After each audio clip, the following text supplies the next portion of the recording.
তোমার নাম কি? অর্ণব হালদার। তোমার বাড়ি কোথায়? ক্যানিং। তা তুমি এই বেলঘরিয়াতে বিটিটিআই ট্রেনিং ইনস্টিটিউশনে কি শিখতে এসেছিলে? TV, LCD, LED. গুড। তা তোমার কি এখানে শেখা সম্পূর্ণ হয়ে গেছে? হ্যাঁ, কমপ্লিট হয়ে গেছে। কোর্স কমপ্লিট হয়ে গেছে। তা তুমি এখান থেকে শেখার পরে তা তোমাকে কি বিটিটিআই থেকে কোনো প্লেসমেন্টের সুযোগ সুবিধা দেওয়া হয়েছিল? হ্যাঁ, প্লেসমেন্টের সুযোগ সুবিধা দেওয়া হয়েছিল কোম্পানিতে। তো আমি করিনি, তো এখানকার এক টিচারের সাথে সার্ভিসিং সেন্টারে করছি। মানে আমাদেরই ট্রেনিং ইনস্টিটিউটে একজন টিচার তিনি কাজ করেন, তার সার্ভিস সেন্টারে তুমি এখন কাজ করছো। বাহ! তা কীরকম লাগছে বলো?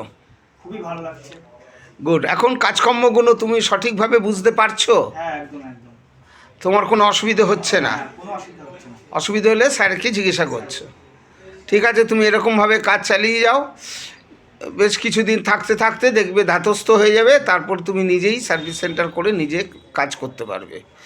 অথবা তুমি যদি এখনও তুমি কোম্পানিতে যোগাযোগ করতে চাও, আমাদের কাছে বিভিন্ন কোম্পানি আছে, ইচ্ছে করলে যেতে পারো। ঠিক আছে, তুমি এখন ওখানে প্র্যাকটিস করো। ঠিক আছে, যখন প্রয়োজন হবে অবশ্যই যোগাযোগ করবে। ওকে, থ্যাংক ইউ।